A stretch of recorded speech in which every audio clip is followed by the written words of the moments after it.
벚꽃 야담. 방문해주셔서 감사합니다. 구독, 좋아요, 알림 설정은 여러분의 사랑입니다. 벚꽃 야담 이야기 시작하겠습니다. 조선 어느 마을에 귀신 나온다는 으리으리한 기와집이 있었습니다. 그 기와집은 김상준 대감 댁이었죠. 김대감은 집에서 자살을 했답니다. 그리하여 김대감의 혼이 사후 세계로 가지 못하고 구천을 떠돌며 집에 머물고 있다고 믿고 있었답니다. 그리하여 마을 사람들은 귀신 들린 집이라고 근처에도 가지 않았습니다. 그도 그럴 것이 어느 날은 스산한 바람이 불면 여인의 울음소리가 들렸고 때로는 작은 불씨가 서해 번쩍 동해 번쩍 요란하게 움직였으며 그리고 멀쩡했던 덕칠이가 귀신을 봤다며 미쳐가고 있었으니까요. 그리하여 고을 사또가 직접 파헤쳐 본다고 어두운 밤 포졸들과 같습니다. 헌데 갑자기 부슬부슬 비가 내렸고 대나무 숲에서는 고양이 소리인지 아니면 아기 울음소리인지 모를 소리가 들려왔습니다. 사또와 포졸들은 서로 앞장서라며 살짝 밀고 있었는데 갑자기 사또가 앞으로 확 튕겨져 나가는 것이 아니겠어요. 사또는 후다닥 뒤로 다시 오고는 누가 밀었냐고 물어보아도 아무도 민 사람이 없다는 거였답니다. 어찌 포졸들이 감히 사또를 밀 수 있겠습니까? 그렇다 보니 사또와 포졸들은 서로의 얼굴을 쳐다보며 슬금슬금 뒷걸음을 쳤던 거죠. 다음 날 사또는 자신의 무능함을 알리고 다른 지방으로 내려갔습니다. 그렇게 여러 명의 사또가 바뀌었답니다. 그러던 어느 날 새로운 사또가 왔는데 완전 어린 사내가 왔던 거죠. 얼굴은 귀티나고 잘생겼고 덩치도 크고 키도 컸지만 모든 사람들은 어린 애송이로 보였기에 하루도 못 버티고 도망갈 거라 내기까지 하였습니다. 허나 사람들이 모르는 사실이 있었답니다. 이철우 사또는 귀신 잡는 금영 종사관이었던 거죠. 학문과 무예가 출중하여 일찍이 장원급제를 하였으며 그 후 나라의 공을 많이 세워 어린 나이에 빠른 진급을 하였습니다. 또한 심장은 강철로 만들었는지 어떤 일로도 놀라는 경우가 없었답니다. 이 사또는 부임한 첫날부터 마을에 일어난 사건들을 꼼꼼히 확인을 하였죠. 그 중에 김상준 대감에 대한 사건을 더 꼼꼼하게 확인을 하였습니다. 이 사또는 다음 날 하늘의 소원을 비는 풍등제가 있어 마을 사람들도 볼 겸 그리고 마을을 시찰도 할 겸 풍등제를 겸사겸사 보기로 했답니다. 다음 날 저녁 해는 저물고 사람들은 한두 명씩 손에 풍등을 들고 마을 넓은 공터로 나오고 있었죠. 이 사또 눈에는 모든 모습이 평화롭게 보이기만 하였습니다. 그렇게 사람들을 구경하며 서 있었답니다. 헌데 아까부터 눈에 거슬리는 낭자가 있었으니 그 낭자는 사람들의 눈치를 보고 사람들이 자신과 부딪힐 것 같으면 화들짝 놀래 피했으며 아이들이 있으면 웃으며 손을 흔들어 주었죠. 그런 모습들이 어딘가 많이 모자란 낭자처럼 보였습니다. 헌데 낭자의 모질이 같은 행동이 조금은 귀엽게 보였답니다. 그렇게 시간이 얼마나 흘렀을까. 모든 마을 사람들은 풍등에 소원을 쓰고는 불을 붙였습니다. 수많은 풍등들은 하늘에 술을 놓으며 사람들의 소원을 소중하게 품에 안고 높게 올라갔답니다. 헌데 한쪽에서 풍등을 날리지도 못하고 쩔쩔매는 사람이 있었으니 모질이 낭자이었던 거죠. 이 사또는 답답한 마음에 모질이 낭자의 풍등을 같이 들고 하늘에 날렸습니다. 헌데 이 사또는 풍등에 쓰여 있는 소원을 보게 되었답니다. 부모님의 억울한 누명 벗게 해주세요.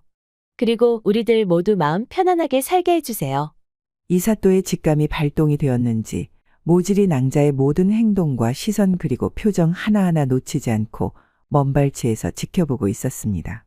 허나 모질이 낭자는 어찌나 덜렁거리는지 넋놓고 구경하다 돌부리에 넘어지고 지나가는 뚱뚱한 아주머니에 부딪혀 튕겨 옆으로 날아가고 또한 앞으로 열심히 걸어갔지만 사람들이 많으니 앞으로 가지는 못하고 뒤로 밀려나고 있었답니다. 이 사또는 너무 답답하여 모질이 낭자 뒤로 가서는 왼쪽 옆구리에 끼고 오른손으로 사람들을 밀치며 걸었죠. 이 사또의 옆구리에 꼭 안겨있는 모질이 낭자는 이 사또의 몸에 맞춰 놓은 것처럼 옆구리에 쏙 들어갔답니다. 이 사또는 모질이 낭자가 이러지도 저러지도 못하며 자신의 옆구리에 안겨있는 몸짓이 싫지가 않았으며 모질이 낭자가 좀 더 밀착해 파고들 때면 더 꼭 안았습니다. 그렇게 수많은 사람들 속에서 빠져나오니 모질이 낭자는 이 사또 품에서 빠져나와 고맙다고 인사를 하고는 뛰어 도망가는 것이 아니겠어요. 아이고, 모질이 낭자, 저것도 뛰는 거라고. 참 모든 게 어설프구나. 이삿돈은 걸어서 가도 뛰는 모질이 낭자를 쫓아가는데 무리가 없었답니다. 모질이 낭자는 마을로 들어가는 초입 두 갈래 길에서 주변을 살피더니 귀신이 나온다는 패가가 나오는 길로 갔습니다. 이삿돈은 숨어서 뒤를 밟았죠. 모질이 낭자는 패가로 들어갔고 이삿도도 곧 이어 패가로 들어갔답니다. 그런데 그때 모질이 낭자, 흐어. 이삿도는 한마디만 남기고 쓰러지고 말았던 거죠. 이삿도는 뒤에서 누군가 큰 몽둥이로 머리에 가격해 정신을 잃고 쓰러진 거였습니다. 유모, 그렇게 세게 패면 어떡해? 혜진 아씨, 그럼 이 큰 덩치를 어쩌요? 웬만해서 쓰러지겠어라? 그래, 미안하게 되었지만 어쩌겠는가. 어서 옮기세. 그리하여 집안에 있는 모든 사람이 몰려왔답니다. 유모, 봉순이 그리고 복길이 이렇게 나왔던 거죠. 이 사람들은 이삿도의 정체도 모르고 들고 끌고 땅바닥에 내동댕이 치며 겨우겨우 혜진 아씨 방으로 옮겼답니다. 유모, 이 방은 내 방이잖아? 그럼 이렇게 새파랗게 젊은 사내를 내가 데리고 살까요? 나이로 보나 모든 걸 봐서는 아시방이 딱이네요. 옆에 있던 복길이 내외도 당연하다는 듯이 끄덕였습니다. 사실 복길이도 이삿도처럼 얻어맞고 봉순이 방에 넣어주었는데 며칠째 한 방을 쓰더니 정분이 나 행복하게 살고 있는 거였답니다. 혜진아 씨는 강하게 부정을 하였지만 옆에 있는 세 사람은 신경도 쓰지도 않고 무작정 혜진아 씨 방으로 이삿도를 구겨 넣었던 거죠. 그리고 최대한 지푸라기 끈으로 꽁꽁 묶었습니다. 그리고는 방문을 닫고 나가 버렸답니다. 혜진아 씨는 한숨밖에 나오지 않았죠. 혜진아 씨는 건들면 안 되는 사람을 건든 것 같은 불길한 예감이 들었으니까요. 이삿도는 사실 기절을 한 것이 아니었습니다. 기절한 척을 하고는 지켜보고 있었답니다. 이삿도는 혜진아 씨가 귀신이 나오는 집에 도착을 했을 때 이미 기와집 담 너머로 어설픈 사람들을 보았기에 장단을 맞춰주었던 거죠. 이삿도는 자신이 걸어서 방에 들어가고 싶을 정도로 자신을 힘들게 옮기는 모질이들이 딱해 보였습니다. 그렇게 방에 들어가 엉성한 지푸라기에 묶여 누워 있는데 모질이 낭자가 이불을 덮어주는 것이 아니겠어요. 이삿도는 더 이상 할 말을 잃었답니다. 모질이들을 어찌해야 한다는 말인가. 우선 피곤하니 잠을 좀 자야겠군. 그리하여 이삿도는 코를 골며 잠을 잤습니다. 혜진아 씨는 꽁꽁 묶어 놓은 것을 미안하게 생각하고 있었는데 잠이라도 잘 자니 다행이라 생각하고 있었죠. 그렇게 혜진아 씨도 방구석에 쪼그리고 잠을 잤습니다. 이삿도는 새벽이 되어 일어나니 몸에 묶여있던 지푸라기는 거의 풀어져 있었습니다. 참 이것 하나 제대로 묶지도 못하고 손이 많이 가는군. 그리하여 이삿도는 끈이 풀려 있으면 모질이들이 겁을 먹을까봐 손수 끈을 묶고 있었죠. 그때 혜진아 씨가 눈을 뜨고 방에 앉아있는 이삿도 눈과 마주쳤는데 너무 놀랐던 거죠. 혜진아 씨의 놀란 소리에 다른 3명의 모질이들이 몽둥이, 곡괭이 그리고 낫을 들고 급하게 들어왔습니다. 혜진 아씨, 무슨 일 있남요? 이렇게 하여 이삿도는 나머지 모질이 얼굴도 다 확인을 하게 되었죠. 이삿도는 다 모인 지금 사연을 들어보고 싶었답니다. 이복애들 무슨 사연이 있는 듯한데 그동안 귀신놀이를 왜 하게 되었는지 사연이나 드러나 보세. 사람들은 혜진아 씨만 보고 있었으니 혜진아 씨는 어쩔 수 없이 지난 이야기를 다 하게 되었답니다. 혜진아 씨의 아버지 김대감은 도덕적이나 윤리적으로 인격이 훌륭하여 많은 사람으로부터 칭송을 받고 있었습니다. 허나 건넌마을 박대감은 욕심도 많고 질투도 아주 많은 사람이었죠. 그리하여 김대감의 기와집보다 더 커야 했고 땅도 많아야 했으며 또한 마을 사람들이 자신이 아닌 김대감을 더 존경하는 것을 용납할 수가 없었답니다. 그러던 어느 날 마을 중심에 있던 우물에 죽은 과부가 빠져 있어 마을이 발칵 뒤집혔던 거죠. 관아에서는 과부와 연관이 있는 모든 사람들을 취조하고 단서를 찾았지만 어디에도 단서 될 만한 것은 나오지 않았습니다. 헌데 과부의 오른손 검지와 중지 손톱 사이에 다른 사람의 피와 피부 조직이 발견되었답니다. 그 피부 조직은 아마도 과부가 저항하다 자신을 죽인 사람의 피부를 긁은 것으로 추측을 하였죠. 그리하여 의심되는 모든 사람들을 다시 불러 몸수색을 하였지만 찾을 수가 없었습니다. 그러던 어느 날 관아의 화살이 대청 기둥에 날아와 꽂혔는데 쪽지가 있었답니다. 그 쪽지의 내용은 이러하였죠. 과부를 죽인 자는 김대감이다. 김대감은 그 과부를 좋아했으며 밤에 과부를 취하려고 했으나 과부가 저항하니 죽였고 시체를 우물에 버렸다. 증거는 김대감 댁 마당에 있는 감나무 밑을 파헤쳐 보거라. 그리하여 김대감 댁 감나무 밑을 파보니 상자에 쌓인 서찰이 발견이 되었습니다. 김대감은 깊은 밤에 혼자 사는 저희 집에 와서는 나를 취하려고 했지요. 저는 서방님이 돌아가신 지 얼마 안 돼요. 나이가 어린 과부인데 김대감은 나보다 30살이 많은 사람이다 보니 징그럽고 무서웠습니다. 저는 마을에 덕망 높은 분이라고 소문이 나 믿고 있었는데 그동안 모든 사람들을 속이고 있었답니다. 지금은 김대감한테 위협을 당하고 있어 제가 죽기 전에 이 사실을 알리고자 이렇게 글을 남깁니다. 만약 제가 죽는다면 저의 억울함을 풀어주소서.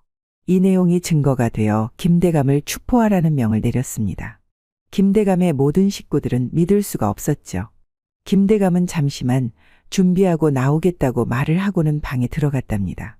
한참이 지났는데도 나오지 않아 방에 들어가 보니 목을 매달고 죽었던 거죠. 탁상 위에는 가족들에게 남기는 유서가 있었습니다. 나는 죽이지 않았다.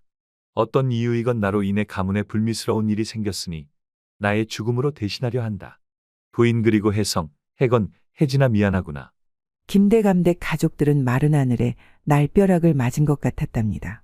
그리하여 살인사건은 김대감의 죽음으로 끝이 났던 거죠. 허나 김대감 댁 가족들은 아버지의 죽음과 불미스러운 일이 마을 사람의 입방아에 오르면서 더 이상 그 집에서 살 수가 없었습니다. 그리하여 집만 놔두고 나머지는 정리를 하고는 그 마을을 떠나 먼 곳으로 갔답니다.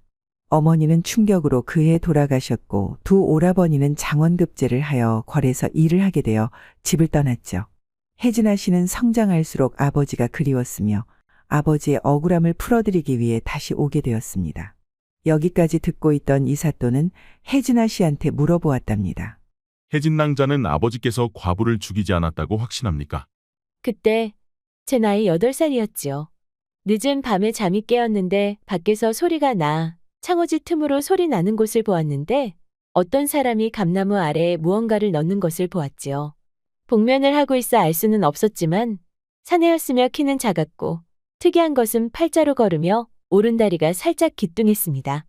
어찌 그때는 말하지 못하였습니까? 아니, 말을 하였지요. 그런데 어떤 누구도 제 말을 믿어주지 않았답니다. 이사또는 알았다는 말을 하고는 꽁꽁 묶여있던 지푸라기를 슬슬 푸는 것이 아니겠어요. 그곳에 있는 사람들은 멍한 표정을 짓고는 이사또를 쳐다보았답니다. 다음에 묶는 법을 가르쳐 드리겠소. 이렇게 묶어서는 다 도망가겠습니다. 왜, 선비님은 도망가지 않으셨나요? 위협될 것이 없는데 도망갈 이유가 없지요. 그렇다면 관아에 가서 신고를 하실 건가요? 혜진 낭자 하는 것 봐서 관아에 신고를 하던 할 것입니다. 우선 배고픈데 아침밥, 제 것도 있습니까? 그렇게 이사또와 밥을 먹고는 이사또는 혜진 낭자와 같이 갈 곳이 있다며 나왔답니다. 선비님? 어디에 가는 겁니까? 가보면 압니다. 겁먹을 것은 없습니다. 이사또가 가는 길은 관아에 가는 길이었던 거죠. 이 길은 관아로 가는 길이 아닙니까? 네, 저 출근하는 길입니다. 네? 그럼 저는 출근하는 길이고 혜진 낭자는 억울하게 돌아가신 아버지의 누명을 재조사 신청을 하려 가는 중이지요. 혜진 낭자는 물끄러미 이사또를 바라보았답니다. 무서울 것도 두려워할 것도 없습니다. 내가 다 알고 있으니 걱정하지 마시오. 혜진 낭자는 그렇게 말해주는 이사또를 믿어야 할지 의문은 생겼지만 지금은 어제 처음 본 이사또를 믿어보고 싶었습니다. 그럼 선비님은 관아에서 무슨 일을 하십니까? 전 사또입니다. 네? 혜진 낭자는 너무 놀라 그만 큰 소리를 치며 뒷걸음치다 치마를 밟고 뒤로 넘어지려는데 이사또의 민첩한 몸으로 받았지만 모질이 혜진아 씨가 너무 허우적거려 이사또는 중심을 잃고 같이 넘어졌죠. 그런데 그때 이사또의 입술이 혜진아 씨의 입술과 포개져 넘어지고 말았답니다. 두 사람은 그렇게 포개져 눈만 깜박깜박하다. 사람 지나가는 길바닥이라는 것을 알고는 후다닥 일어나 이사또는 누가 볼세라 혜진 낭자 손목을 잡고 뛰어 관아로 들어갔습니다. 이사또는 처음 맛본 처녀의 입술은 촉촉하고 말랑하고 달콤하여 생각이 머릿속에서 떠나지 않았죠.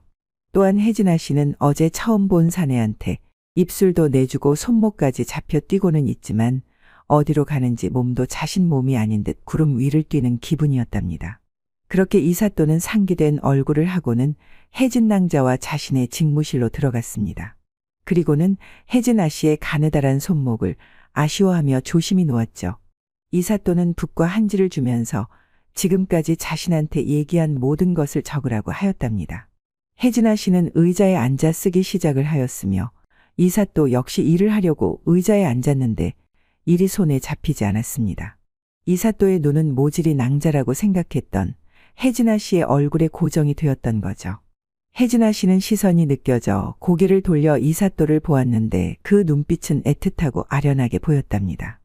헌데 혜진아 씨는 그 눈빛을 보고는 생각했습니다. 저 눈은 나를 이용하여 실적을 올리려고 하는 것처럼 보이는군. 요즘 젊은 사내들이란 아버지의 억울함을 풀 수만 있다면 난 아무래도 상관없지. 그렇게 혜진아 씨는 다 쓰고 일어나려는데 이사또가 말을 하였답니다. 잠시만 앉아 계시오. 나와 갈 곳이 있소이다. 이사또는 혜진아 씨를 보고 다른 사람들한테는 보여주지 않는 귀한 웃음을 보여주었죠. 그렇게 이사또도 일이 마무리가 되어 혜진아 씨와 관아에서 나왔답니다. 두 사람은 나란히 걸으며 담소를 나눴습니다. 어제 보니 집 구조가 이상하던데 겉에서 볼 때는 흉가로 보였는데 안은 멀쩡하더이다. 흉가로 보이는 곳은 일반 집하고 같지요. 아버지는 남이 볼 수 없는 공간에 가족들이 편하게 쉴 수 있는 공간을 만들고 싶어 하셨지요. 무엇보다 딸인 저를 위한 공간이기도 했답니다. 정말 훌륭하신 아버님이십니다. 그렇게 대화를 하다 보니 음침한 산으로 들어가고 있었습니다. 어디를 가시는지 좀 알려주실 수 없으신가요? 혜진 낭자 불안하십니까? 안 잡아먹을 테니 걱정하지 마시지요. 조금만 올라가면 됩니다. 얼마나 걸었을까? 혜진아 씨의 눈에는 무당의 집이 나와 이사또를 이해할 수 없는 눈으로 쳐다보았답니다. 살인자가 스스로 찾아올 수 있도록 만들려고 합니다. 그것이 가능할까요? 가능하게 제가 만들 겁니다. 그렇게 두 사람은 무당이 있는 방으로 들어갔죠. 무당은 두 사람을 쓱 보더니 말을 하였답니다. 선비님께서 모질이 때문에 마음고생 좀 하시겠습니다. 스스로 문을 활짝 열어줄 때까지 기다려주세요. 그래야 백년해로를 할 수 있습니다. 이사또는 크게 기대 없이 왔는데 맞추는 걸 보니 신기는 있어 보였습니다. 내일 굿을 해줄 수 있어. 네, 그러지요. 굿을 하면서 도중에 꼭 해줘야 하는 말이 있네. 과부를 죽인 자는 키가 작고 팔자걸음에 오른쪽 다리를 절룩거린다는 것인가요? 어찌 그것을 알고 있는 것인가? 저는 신을 모시는 무당이지요. 모시는 할머니가 다 알려주시고 있습니다. 그리고는 무당은 혜진아 씨를 보더니 소리 없이 울었답니다. 혜진아? 아비다. 아비가 우리 딸 많이 보고 싶었단다. 아버지? 우리 딸 어여쁘게 잘 컸구나. 이렇게 딸을 보니 내가 기분이 좋소. 아버지는 아씨를 따라왔지요. 옆에서 아씨를 보고 어찌나 슬피 우시는지. 그리하여 제 몸을 잠시 빌려드렸지요. 이사또는 울고 있는 혜진아 씨가 안쓰러워 살며시 등을 토닥여 주었답니다. 다음 날 오전, 폐가에서 굿을 한다는 소문이 퍼지고 마을의 모든 사람들이 구경을 왔습니다. 그 과부 김대감님이 죽인 것이 아니라고 하던디. 정말이요? 그것이 사실이면 얼마나 억울할 것이요. 어떤 연놈인지 천벌을 받아야 하는디. 그것 땜시 오늘 꽃을 한다지. 잠시 후 본격적인 굿을 하기 전에 앞서서 준비 절차로 악사는 부정경, 태을 보신경 그리고 신명 축원경을 구송하였답니다. 서서히 무당은 신을 받을 준비를 하며 몸을 흔들고 고개를 흔들며 몸은 가볍게 뛰기 시작을 하였습니다. 북소리가 멈추고 무당의 눈빛은 돌변되어 있었죠. 김대감님이 억울해서 구천을 떠돌고 있는데 정작 과부를 죽인 자는 잘 먹고 잘 살고 있으니 이리 원통하고 분통할 수가 없도다. 내가 너무 분하여 과부를 죽인 자를 데리고 가려 한다. 이 대목에서는 모든 마을 사람들이 웅성웅성 놀라고 있었답니다. 내 놈이 이곳에 왔구나. 궁금하였더냐? 키는 작고 오른발을 절룩거리며 걷는구나. 내가 한번 기회를 주마. 숨어서 잘 듣거라. 오늘 밤 축시가 오기 전에 내가 한 짓을 모두 적고 사죄하는 마음도 적어 바로 이 자리에 묻어 놓아라. 그렇게 하지 않는다면 넌 3일 안으로 급사를 맞아 죽을 것이다. 무당은 한 곳을 뚫어져라 쳐다보며 말을 했답니다. 살인자는 맨 뒤에서 무당의 눈과 마주친 순간 숨이 턱까지 막혀왔고 공포가 밀려와 아무도 모르게 도망쳤습니다. 그 모습을 본 무당은 이어서 말을 하였죠. 또한 다른 사람들은 급사를 같이 맞고 죽을 생각이 아니라면 이곳에 올 신도 하지 말아야 할 것이야. 그렇게 굿이 마무리가 되는 듯하다. 무섭게 화를 내던 무당이 갑자기 아무 미동도 없이 가만히 있다가 쓱 뒤를 돌아 혜진아 씨한테 가는 것이 아니겠어요. 그리고는 혜진아 씨를 슬픈 표정을 짓고는 안아주었죠. 어여쁜 내 딸 혜진아 고맙구나. 이제 아비는 편안하게 떠날 수 있게 되었단다. 항상 건강하거라. 그때 반짝이는 영이 하늘로 올라가는 것이 혜진아 씨의 눈에 보였죠. 오늘 김대감님의 천도제까지 잘 마무리가 된 듯합니다. 혜진아 씨는 그동안 답답했던 마음이 뻥 뚫리는 듯 시원하였습니다. 그렇게 굿은 끝이 났고 사람들은 웅성웅성 무섭다며 도망가듯 집으로 갔답니다. 그리하여 늦은 밤 이사또와 혜진아 씨는 살인자가 오면 바로 잡아야 하니 제일 가까운 헛간의 자리를 잡았던 거죠. 헛간도 여기저기 부서졌기에 최대한 쭈그리고 앉아 있어야만 했답니다. 헌데 혜진아 씨는 이상한 기분이 들었습니다. 자신의 자리가 점점 좁아지고 있었으니까요. 이사또님, 좀 옆으로 가시면 아니 될까요? 제 자리가 너무 좁네요. 아이고 그렇습니까? 제 어깨가 워낙 넓다 보니 저 또한 자리가 넉넉하지 않습니다. 그럼 이렇게 하면 어떨까요? 이사또는 한쪽 팔을 혜진아 씨 뒤로 보내고 혜진아 씨를 품에 넣었답니다. 그렇게 하니 한결 자리가 넉넉하게 느껴졌죠. 이사또의 속마음은 오직 혜진아 씨를 품에 안고 싶었습니다. 그렇게 품에 안고 나니 장난을 치고 싶은 생각이 들었답니다. 그때 발자국 소리가 들리는 듯하여 이사또는 혜진아 씨를 품에 꼭 안고는 입에 검지를 가져가 조용히 하라는 신호를 했죠. 이사또는 자신이 장난치는 것도 모르고 꼼짝도 하지 않고 품에 안겨 움츠리고 있는 혜진아 씨가 너무 귀여웠습니다. 그렇게 시간이 멈췄으면 좋겠다는 생각이 들 때쯤 사람의 발자국 소리가 들렸답니다. 두 사람은 숨을 죽이고 상황을 지켜보고 있었죠. 그 사내는 무당이 말한 장소에 서찰을 땅에 묻고 있었습니다. 그때 이사또는 쏜살같이 뛰어나가 그 사내를 잡아 포박을 하였답니다. 그리고는 불을 밝혀 얼굴을 보았는데 박대감 댁에서 일하는 청직이 문식이었던 거죠. 그리하여 관하로 끌고 가 취조를 하였습니다. 문식이는 과부를 연모하고 있었는데 박대감은 김대감으로 인해 화가 나면 어김없이 과부를 찾아가 그 짓을 하고 나왔답니다. 과부는 혼자 살면서 박대감이 무엇이든 풍족하게 채워주니 의지를 하며 살았습니다. 그리하여 문식이도 얼마든지 과부가 살아가는데 풍족하게 만들어줄 자신이 있어 과부한테 사랑 고백을 하였는데 청직이 주제에 감히 자신을 좋아한다며 그 자리에서 면박을 주었던 거죠. 문식이는 과부에 대해 너무 몰랐답니다. 과부는 박대감의 재산을 노리고 접근을 하였으며 그동안 박대감이 크고 작은 논과 밭을 과부에게 줬다는 것을요. 문식이는 과부, 박대감 그리고 박대감을 자극하는 김대감 모두 죽이고 싶을 만큼 싫어졌답니다. 그리하여 과부를 죽이고 김대감이 죽인 걸로 만들었다고 밝혔습니다. 그 사실을 알게 된 혜진아 씨는 허망하고 또 허망하여 계속 울었답니다. 이사또는 혜진아 씨가 슬퍼하는 모습만 봐도 심장이 쿵 내려앉아 미칠 것만 같았던 거죠. 그리하여 혜진아 씨의 슬픔을 잊게 해주고자 말을 태워 아름다운 경치를 보여주고 점점 혜진아 씨를 향한 사랑하는 마음을 키워만 갔습니다. 허나 혜진아 씨가 이사또의 마음을 몰라주니 이사또는 자신의 마음을 몰라주는 혜진아 씨가 야속하기만 했답니다. 혜진아 씨는 나름 바빴습니다. 폐가처럼 보였던 집을 보수하였으며 그리고 봉순이와 복길이를 혼례를 시켜 집을 사서 내보냈죠. 그리고 마지막 유모가 남아 있었습니다.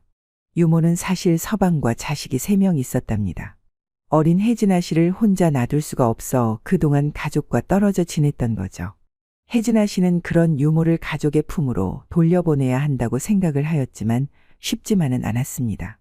혜진아 씨는 큰 결심을 하고 금 3덩어리를 주고 유모를 가족의 품으로 보냈답니다. 그렇게 혜진아 씨는 유모를 보낸 슬픔이 컸지만 자신 옆에는 이사또가 있어 위로가 되었죠. 그리하여 이사또와 말을 탈 때면 이사또의 넓은 등에 기대어 연모하는 마음을 조금씩 키워갔던 거죠. 그 사실도 모르는 모질이 이삿돈은 아무도 없는 해변에 내려 혜진아 씨한테 자신의 야속한 마음을 얘기하려고 하였습니다. 혜진 낭자, 어찌 나의 마음을. 혜진아 씨는 이삿도 말이 끝나기도 전에 입맞춤으로 말을 막아 버렸답니다. 모질이 이삿도는 생각지도 못한 입맞춤이었기에 눈을 깜빡거리고 있었는데 혜진아 씨는 그런 이삿도의 눈을 손으로 가려주었습니다. 이렇게 맛있는 것은 처음이요. 이삿도는 그제야 혜진아 씨의 가느다란 허리를 굵은 팔로 감싸 안고 한 손으로는 좀 더 혜진아 씨가 편안하게 입맞춤을 할 수 있도록 뒷목을 받쳐주었습니다. 이삿도는 그동안 참아왔던 갈증을 해소하듯 더 깊게 파고들었답니다. 해는 저물어가고 해변은 고요하였습니다. 이삿도와 혜진아 씨는 이성의 끈을 놓고 해변을 방 삼아 바다는 이불 삼아 뜨거운 밤을 보내게 되었죠. 그리하여 혜진아 씨는 그동안 이삿도의 마음을 모른 척한 대가로 문을 활짝 열어주었고 이삿도는 그동안 참아왔던 사랑의 마음을 끌어모아 담았답니다. 그리하여 이삿도와 혜진아 씨는 백년해로 하여 행복하게 잘 살았다는 벚꽃 야담 이야기였습니다. 뿌린 대로 거둔다는 뜻을 가진 사자성어가 많습니다. 그 중에 사불범정이 있죠. 바르지 못한 요사스러운 것이 바른 것을 건드리지 못하며 곧 정의가 반드시 이김을 이루는 말입니다. 그리하여 정도를 걷는다면 사악한 기운은 우리를 범하지 못할 거라 생각을 해봅니다. 벚꽃 야담. 구독, 좋아요, 따뜻한 댓글은 여러분의 사랑입니다. 이 영상을 보시는 모든 분들이 벚꽃 야담과 좋은 인연을 맺어 항상 행복이 가득하셨으면 좋겠습니다. 오늘도 행복한 하루 보내세요. 벚꽃 야담. 방문해주셔서 감사합니다. 구독, 좋아요, 알림 설정은 여러분의 사랑입니다. 벚꽃 야담 이야기 시작하겠습니다. 어느 고을 찢어지게 가난한 부부가 살고 있었습니다. 그 부부는 매일 밤 아이를 갖기 위해 많은 노력을 했지만 아이는 생기지 않았답니다. 그렇게 훌쩍 중년이 넘어가고 있었고 점점 아이를 갖는 것을 포기할 때쯤이었죠. 그러던 어느 날 아내가 부엌에서 밥을 짓고 있었는데 갑자기 속이 메스꺼리고 헛구역질이 나오는 것이 아니겠어요. 아내는 빠르게 부엌에서 마당으로 나와 심호흡을 했답니다. 아내는 가만히 생각을 해보니 이달에 달거리를 하지 않았다는 것을 알고 서방한테 아이가 생긴 것 같다며 둘은 좋아했습니다. 그렇게 10달이 지나고 어느 날 밤, 그 밤은 비가 억수로 내리고 산모의 신음소리도 천둥소리에 묻힐 정도로 그날 밤이 유독 요란했답니다. 서방은 옆집 산파를 부르고 부엌에 가 따뜻한 물을 준비해 놓고 아들이 태어나길 바라며 미역국도 준비해 놓았죠. 얼마나 시간이 지났을까? 비와 번개, 천둥이 잦아지고 동이 틀 무렵 방에서 우렁찬 아기의 울음소리가 그 마을로 퍼져나갔답니다. 산파는 아기를 받아 따뜻한 물에 씻기며 더듬더듬 아기의 밑을 만져보았죠. 헌데 할매 손에는 걸리는 것이 하나도 없었답니다. 아이고 딸이네 그려. 늦둥이로 나오면서 큼직한 것 하나 달고 나오면 좀 좋아? 미역국 많이 먹게. 몸 따뜻하게 하고. 할매, 고마워요. 그리고 할매는 방을 나갔습니다. 밖에 있던 서방은 딸이라는 소리에 실망하는 소리가 방 안까지 들려왔답니다. 늦게 낳은 자식 아들이면 좀 좋아? 아이고 내 팔자야. 아내는 서방이 말하는 소리에 너무 속상했지만 자신한테 와준 아기가 예쁘고 고마웠습니다. 아내는 아침에 아기가 울어 기저귀를 갈아주려는데 아내는 아무리 봐도 딸도 아닌 것 같은 생각이 들었답니다. 그리하여 고개를 숙여 밑을 보니 아기의 물건이 함몰되어 깊숙한 곳에 쏙 들어가 있지 뭡니까? 꼭 거북이 얼굴이 등 껍질 속에 들어가 있는 것처럼요. 아내는 서방을 불러 아들이라고 소리치며 얘기했답니다. 서방도 다시 확인하고 나서야 아들이라는 것을 알게 되어 좋기는 했지만 아무리 거시기를 꺼내려 해도 나오지 않았답니다. 서방은 속으로 생각했죠. 아들이면 뭐야?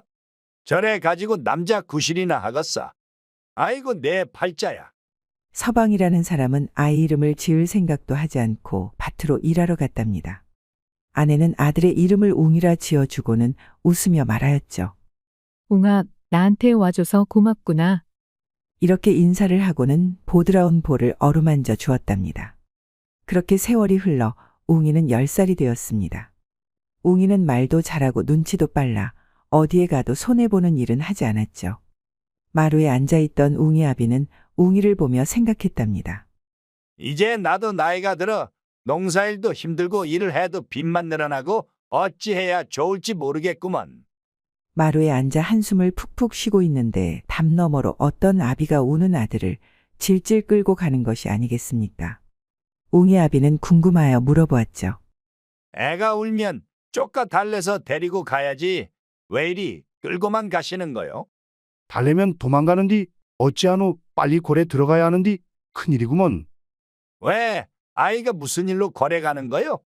고래서 내시 구한다고 했구먼. 이제 그만 말 시키게 정신 시끄러운 게. 웅이 아비는 씩 웃으며 남자 구실도 못할 것 같은 웅이를 내시로 만드는 것도 좋을 것 같다고 생각했답니다. 내시만 되면 그 돈으로 밥 먹고 사는 것은 해결이 된다는 것을 잘 알고 있었기 때문이죠. 웅이 아비는 웅이 어미한테 말했습니다. 내일 웅이 거래 넣을 것이요.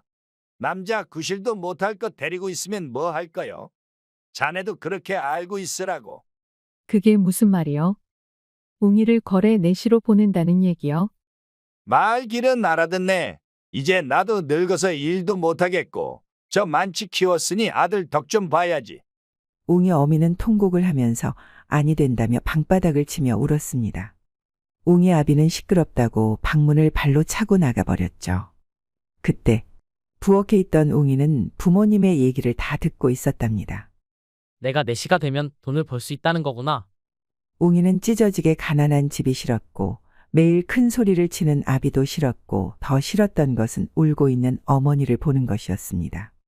그 다음날 웅이가 아비와 거래 들어가게 되었죠.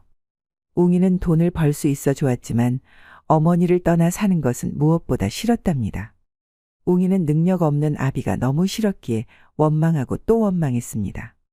웅이가 거래 들어가 보니 모든 사람들이 다 내시가 되는 것은 아니었죠. 시험을 통과하고 마지막 거세를 하고 나서야 내시로 인정을 해줬답니다. 웅이는 머리가 영리하여 시험을 한 번에 통과했습니다. 그리고 웅이의 물건은 없었기에 거세할 것도 없이 일사천리로 내시가 되었답니다. 웅이는 내시 일을 배우면서도 더 돈벌이가 되는 것이 없을까 찾았죠. 그리하여 내시와 궁녀들의 잔심부름을 하고 돈을 나름 벌고 있었답니다. 헌데 그걸로도 웅이는 만족이 되지 않았습니다. 그렇게 세월이 흘러 웅이는 16살이 되었죠. 어느 날 밤, 웅이는 자려고 이불에 누웠는데 밑에서 무언가가 슬금슬금 올라오는 것이 느껴졌답니다. 그리고는 우뚝 선 것이 달빛에 희미하게 보였죠. 그런데 이게 웬일이랍니까? 웅이 자신의 물건이 묵직하게 잡히는 것이 아니겠어요. 웅이는 자신의 물건과 처음 대면한 것이다 보니 흥분이 가라앉지 않았습니다. 그리하여 웅이는 자신의 물건을 아무도 모르게 간직하기로 마음먹었답니다. 그렇게 며칠이 지나고 좀 늦은 밤, 웅이가 처소로 걸어가고 있는데 어디에선가 희미하게 여인의 신음소리가 들리는 듯했죠. 웅이는 궁금하여 그 소리를 따라 가보니 궐끗 귀신 나온다고 누구도 발길을 하지 않는 작은 궁이었답니다. 웅이가 가까이 갈수록 여자의 신음소리는 짙어만 갔습니다. 웅이는 방문 틈 사이로 안을 보니 내시와 궁녀가 서로 안고 있는 것이 아니겠어요. 그때 웅이 물건이 거북이 등껍질에서 얼굴을 내밀듯 쑥 나왔답니다. 웅이는 그 자리에 더 있다가는 궁녀를 뺏을 것 같아 빨리 뒤 돌아 처소로 뛰어갔죠. 웅이는 허겁지겁 방에 들어간 후 같이 방을 쓰는 내시한테 물어보았습니다. 귀신 나온다고 가지 말라고 했던 궁에서 내시와 궁녀하고 같이 있던데 너 알고 있냐? 너도 봤구나. 그 내시 덕배는 궁녀 사이에서 유명한데 완전 거세가 되지 않아. 물건이 살아났다지. 덕배는 궁녀들이 돈 다발 가져와서 집 사고 밭 사고 이번에는 논도 샀다지 아마. 웅이는 순간 이것이다 싶었죠. 그 다음 날 웅이는 굶주리고 있는 궁녀를 찾아 매일 밤 궁녀들을 자지러지게 만들어 주었고 소리 없는 소문이 궁녀들 사이에서 퍼져갔습니다. 오그리하여 웅이는 1년도 되지 않아 기와집, 논 그리고 밭을 사서 어머니 이름으로 선물을 했답니다. 웅이 아비는 일하지 않고도 이렇게 부유하게 살 수 있어 좋았지만 어머니는 웅이가 보고 싶어 매일 밤 울며 자꾸만 수척해졌던 거죠. 웅이는 오랫동안 돈을 벌려면 뒷배가 필요하다고 생각했습니다. 그리하여 제조상궁을 자기 편으로 만들어야 한다고 생각을 했죠. 허나 제조상궁의 위험은 그 누구도 접근할 수 없는 아우라가 있어 왕을 모시는 상선도 최대한 피하고 싶은 존재라고 알려져 있었습니다. 웅이는 제조상궁도 여인이라고 자기 암시를 하며 제조상궁의 신체 약점을 찾기 위해 먼 곳에서 지켜봤지만 도저히 여인으로 보이지 않고 장군으로 보였답니다. 그러던 어느 날 웅이는 제조상궁의 민감한 신체 부위를 알아냈던 거죠. 바람이 살살 부는 어느 날 왕과 산보를 하며 연못가 버들나무 아래 멈춰 서 있었는데 버들잎 한 잎이 바람에 실려 제조상궁의 뒷목을 스치고 떨어졌습니다. 그때 웅이는 보았답니다. 제조상궁이 미세하게 파르르 떠는 몸짓을요. 그 여름날 밤 웅이는 눈 딱 감고 전쟁터에 나가는 심정으로 제조상궁이 지나가는 길모퉁이에 서서 기다리고 있었답니다. 그날 밤은 비바람과 천둥 번개로 여인의 신음소리가 자지러진다고 해도 안심되는 밤이었죠. 웅이는 제조상궁이 다니는 길모퉁이에서 기다렸습니다. 얼마나 기다렸을까? 제조상궁이 혼자 걸어오는 것이 보여 웅이는 준비를 하고 제조상궁이 길모퉁이를 돌 때 웅이도 맞춰 길모퉁이를 돌며 제조상궁과 마주쳤죠. 그 찰나 웅이는 제조상궁의 목덜미에 손으로 살짝 스쳤답니다. 그런데 이게 웬일이랍니까? 제조상궁이 야릇한 신음소리를 내며 땅바닥에 주저앉는 것이 아니겠습니까? 웅이는 생각지도 못한 상황에 몹시 당황을 했고 제조상궁을 부추겨 일으켰죠. 그리고 웅이는 이제 자신은 죽은 목숨이라고 생각하고 있었답니다. 헌데 어라 이건 뭐지? 제조 상궁이 나를 보고는 몸을 베베꼬네. 오호 먹혔구나. 웅이는 제조상궁을 번쩍 안고 제조상궁의 처소로 빠르게 갔답니다. 제조상궁의 처소는 궁녀들 방과 많이 떨어져 있는 독채여서 안성맞춤이었죠. 그렇게 하룻밤을 보낸 웅이는 제조상궁의 뒷배를 업고 매일 밤 거침없이 궁녀들을 위로해 주었습니다. 그리하여 웅이는 궁녀들 사이에서는 밤의 왕으로 불러졌답니다.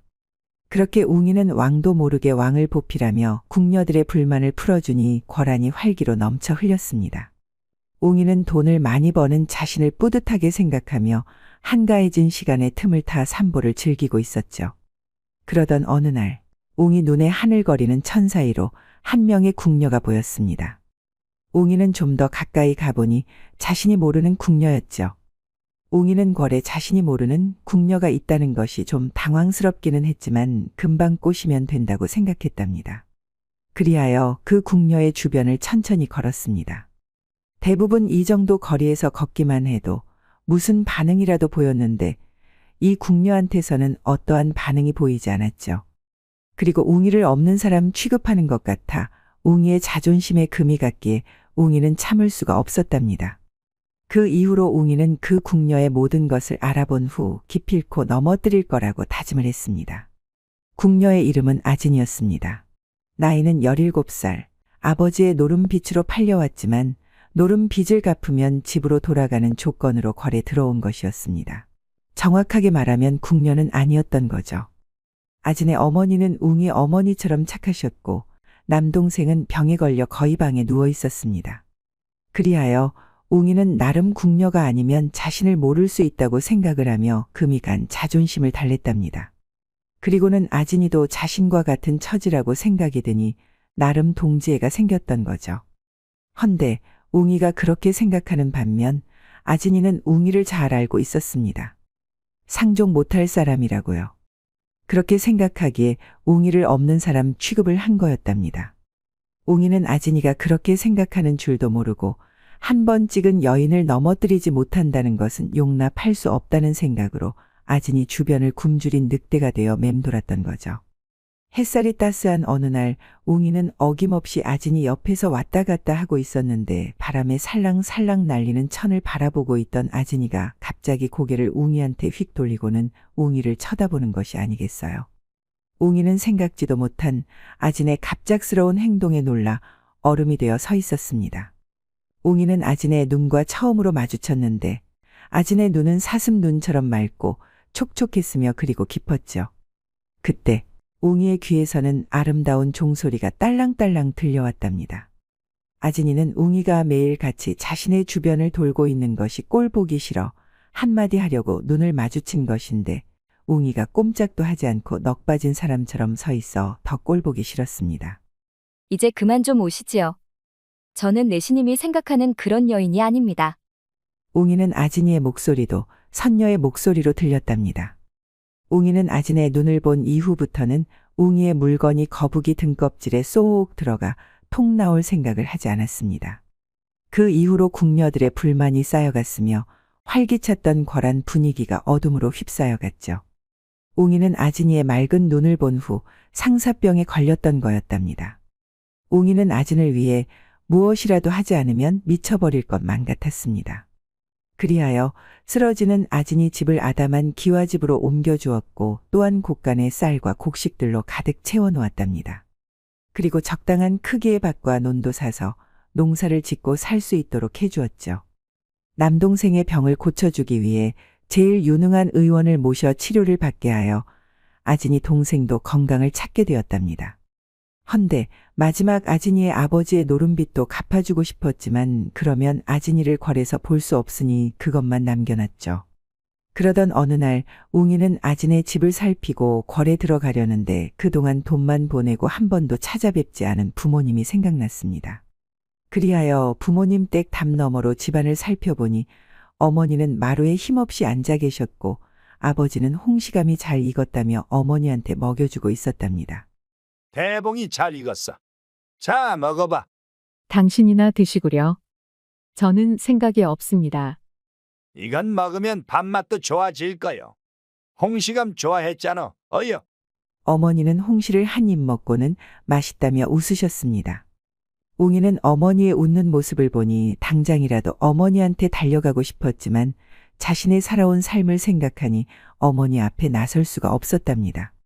그때 어머니가 웅이가 서 있는 담 쪽을 보면서 말했습니다. 거기 누구요? 웅이냐? 웅이야, 어서 어미한테 오너라. 우리 아들 보고 싶구나. 어머니는 웅이를 부르며 슬피 울었답니다. 지금 이 시간에 궐에 있겠지. 웅이가 여기에 있겠나? 독한 녀석 궐에 들어간 지 7년이 지났는데 한 번을 집에 오지도 않고 나를 원망하고 있는 게지. 웅이는 깜짝 놀라 담 밑으로 몸을 숨기고 자신의 입을 틀어막고 그 자리에서 한참을 울었답니다. 웅이는 자신이 살아온 삶은 잘못된 삶이었다는 것을 아진을 통해 알게 되면서 아버지에 대한 분노도 녹아내렸고 탐욕스러운 자신의 마음도 내려놓게 되었습니다. 그리하여 웅이가 가지고 있던 재산 중에 늙어 살 집과 농과 밭을 빼고는 다 청산을 하여 궁녀와 내시들 중 어렵게 사는 집이 있으면 도와주었답니다. 그동안 웅이한테 불만을 가지고 있던 궁녀들이 웅이의 선행을 듣고 다시 웅이를 궁녀들 사이에서 착한 왕으로 불려지게 되었죠. 아진이는 웅이가 자신의 집을 도와주고 동생 병도 고쳐줘서 고맙기는 했지만 다 속셈이 있어서 그런 거라 생각이 들었습니다. 그리하여 그 속셈에 빠져들지 않으려고 정신을 바짝 차리고 있었는데 궁녀들과 내시들도 도와주고 있다는 소문을 듣고는 웅이를 다시 보게 되었죠. 아진이는 웅이의 도움을 받고 고마움을 표현하지 않으면 사람의 도리가 아니라고 생각이 들었답니다. 그런데 이게 웬일이랍니까? 내시부에서 웅이가 왕의 여인을 건드렸다는 내부 고발자가 있었다고 합니다. 그리하여 사실이 맞는다면 웅이는 꼼짝없이 차명을 모면하지 못한다는 소문이 내시와 궁녀 사이에 돌고 있었답니다. 내시와 궁녀 그리고 상선과 최고상궁까지도 웅이를 살리고자 노력을 해보았지만 왕의 여인을 건드린 것은 대역죄이므로 모든 내시와 궁녀들은 웅이를 걱정하면서 불쌍하게 여겼답니다. 한편 아진이는 이 사실을 알고 웅이를 찾아갔습니다. 헌데 웅이가 자꾸 아진이를 피하는 것이 아니겠어요. 아진은 웅이가 자신을 자꾸 피하는 것 같아 가까이에 가지는 않고 좀 떨어진 곳에서 말을 했습니다. 밥은 잘 드시고 계시는 건가요? 얼굴을 보니 많이 상해 보입니다. 저희 가족 보살펴 주셔서 정말 감사합니다. 이 은혜는 꼭 갚겠습니다. 그때 웅이가 살짝 아진이 있는 쪽으로 고개를 돌렸을 때 아진이는 웅이의 눈빛을 보았답니다. 웅의 눈빛은 삶의 희망을 다 잃고 더 이상 살아갈 의지가 없어 보였죠. 아진은 웅이의 눈빛을 보니 어떻게든 웅이를 살려야겠다고 생각했답니다. 이곳에 혼자 있으신가요? 그냥 돌아가시오. 나를 신경 쓰지 말고 앞으로 아는 척도 하지 마시오. 어차피 죽을 목숨. 웅이는 힘없이 얘기했습니다. 그런 얼굴을 하고 있는데 어떻게 모르는 척하라는 건가요? 그건 은인에 대한 도리가 아니지요. 웅이는 고개를 숙이며 머리를 움켜잡고는 괴로워했답니다. 제발 저를 혼자 놔두시오. 저는 그렇게 못합니다. 웅이가 힘없이 고개를 들었는데 웅이 바로 눈앞에 그녀가 맑은 눈으로 쳐다보고 있는 것이 아니겠어요. 웅이는 그녀의 맑은 눈을 외면할 수가 없어 한참을 바라보았는데 자신도 모르게 두 눈에서 눈물이 흐르기 시작했답니다. 그리고는 힘없는 목소리로 나 거래서 도망가고 싶소. 그 한마디 남기고는 목 놓아 울기 시작했던 거죠. 아진이는 웅이의 어깨에 손을 올리고는 생각을 했답니다. 제가 웅이의 은혜를 갚을 차례입니다. 아진이는 웅이의 손목을 잡고 어딘가로 뛰기 시작했답니다. 웅이는 그녀가 손목을 잡아주는 순간 답답한 가슴이 조금씩 풀리며 숨이 쉬어지는 것 같았습니다.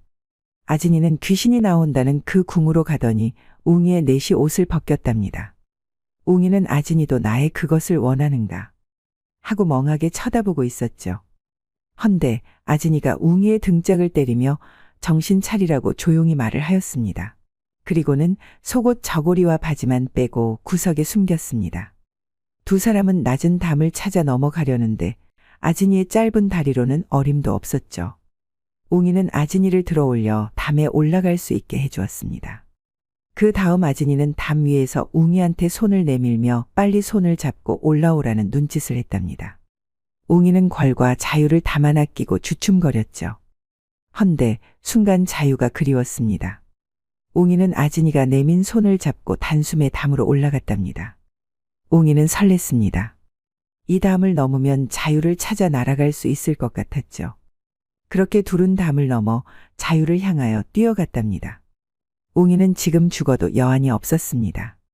그렇게 자유와 설렘을 만끽하며 달리다가 숨이 차서 아진이와 웅이는 잠시 멈춰 쉬고 있었습니다. 그런데 그때 웅이와 아진이의 얼굴에 검은 보자기가 씌워지는 것이 아니겠어요.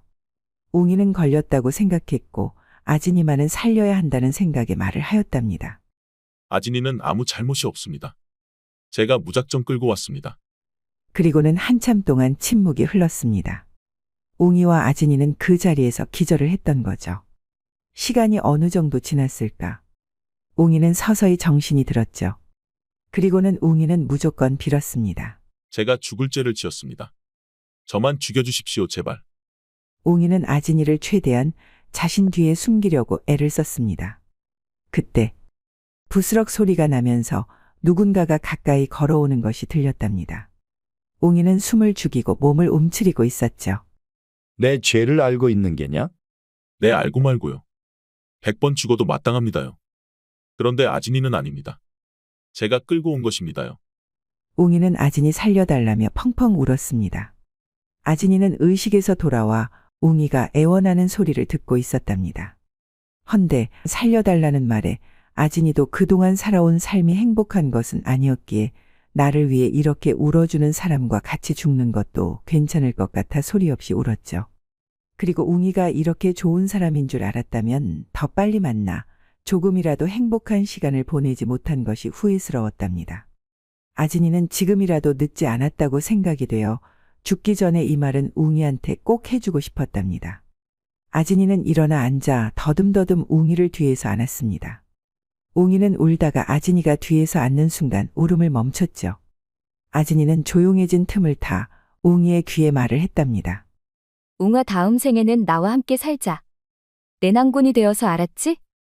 웅이는 그렇게 말해주는 아진이를 소중하게 그리고 아깝다는 듯이 뒤를 돌아 꼭 안았습니다. 아진아, 내가 너까지 죽게 만들었구나. 아니야, 내 삶도 그렇게 밝지만은 않았어. 너를 만나 이 세상에서 나를 소중하게 여겨주는 사람이 있구나 생각하니까 설레더라.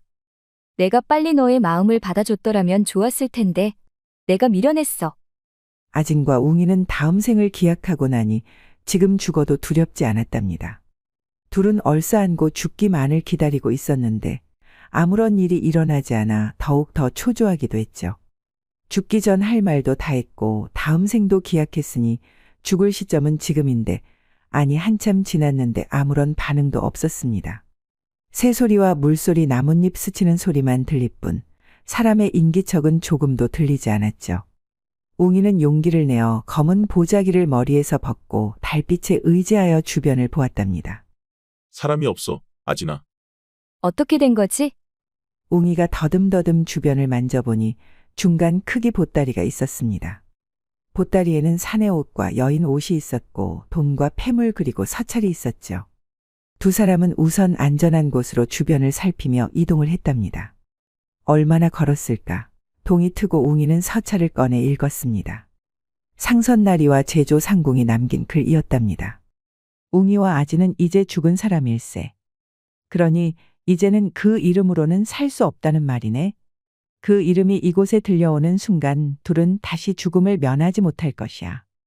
이 말 명심하고 우리들이 할 수 있는 힘은 여기까지일세. 자네 목숨은 여러 사람이 구한 것이니 허튼 짓 하지 말고 바르게 잘 살아야 할 것이야. 두 번 다시는 보지 말세. 웅이와 아진이는 서로 끌어안고 자신들을 살려준 모든 분들께 감사한 마음을 가슴에 담았습니다. 그렇게 둘은 동구와 봉선이란 이름으로 살았으며 양가 부모님을 모시고 먼 지방으로 내려가 이남 이녀를 낳고 행복하게 살았다는 벚꽃 야담 이야기였습니다. 우리는 때때로 과거의 실수에 대해 뉘우치고 반성하며 그것을 토대로 현재를 더 나은 방향으로 살아가고 있습니다. 그 과정에서 우리는 자신의 내면을 되짚고 결코 잊지 않을 깊은 교훈을 얻게 됩니다. 그리고 이런 회고와 반성이 우리를 더욱 강하고 성숙한 사람으로 이끌어주는 것 같습니다. 더 나은 미래를 위해 과거를 되짚으며 새로운 시작을 하는 것이 우리네 삶이 아닐까요? 벚꽃 야담. 구독, 좋아요, 따뜻한 댓글은 여러분의 사랑입니다. 이 영상을 보시는 모든 분들이 벚꽃 야담과 좋은 인연을 맺어 항상 행복이 가득하셨으면 좋겠습니다. 오늘도 행복한 하루 보내세요.